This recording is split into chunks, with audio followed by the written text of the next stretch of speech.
Parents who have read your teenager's diary. What did you discover that permanently changed your relationship? I'll never forget the day I found it. Vacuuming under my daughter Lily's bed. Her diary was tucked away. It fell open and there it was. My name underlined 3 times with I hate her in all caps. I should have closed it right there but I didn't.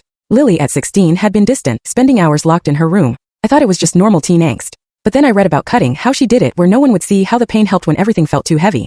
My hands shook so violently I could barely turn the pages. There were entries about thinking of dying, wondering if anyone would truly miss her, how she thought her dad might cry, but I would probably be relieved. She'd written a poem about disappearing, feeling like a ghost, screaming with no sound coming out. I sat on her floor horrified reading for an hour. That's when I found the reason. The year before, my sister had been diagnosed with cancer. I had thrown myself into helping her, driving to chemo, watching her kids, cooking meals. I thought I was balancing everything. But through Lily's eyes I had simply disappeared. Entry after entry detailed how I missed her soccer games, how I was always tired, how I never asked about her day, but spent hours on the phone talking about my sister. The worst entry was about her birthday. I'd promised to be home for dinner, but my sister had a bad reaction to treatment. I stayed at the hospital and completely forgot to call. Lily wrote, "Mom has a new daughter now. She doesn't need me anymore."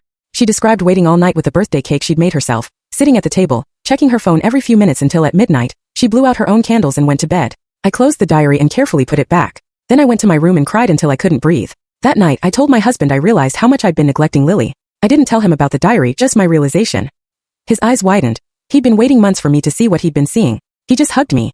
"Thank you." I was afraid we were losing her. The next day, I took Lily out for a surprise lunch. She was suspicious. When I gently asked about the cuts on her wrist, she pulled her sleeve down and said it was just the cat. I didn't push. Instead, I told her how much I missed spending time with her, how sorry I was for being so caught up in my sister's illness, that she would always be my priority. She asked why I was saying all this, what had changed. I just told her that sometimes, we don't see what's right in front of us until something wakes us up.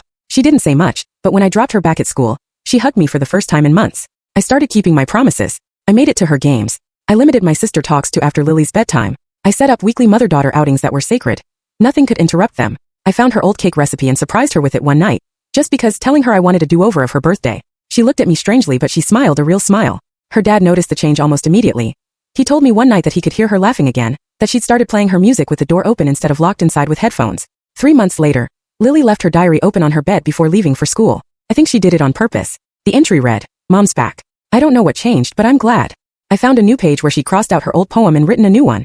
About being seen, about someone fighting for you, even when you'd given up the fight yourself. I never told her I read her diary, but sometimes I think she knows. She's 19 now and in college.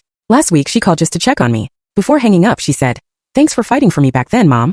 I'm still not sure what she meant, but I know how close I came to losing her. Not to death, but to the slow death of neglect. Reading that diary changed everything. Probably saved her life. It definitely saved our relationship. My sister asks sometimes how I knew something was wrong with Lily. I just tell her that a mother knows. But the truth is I almost didn't know.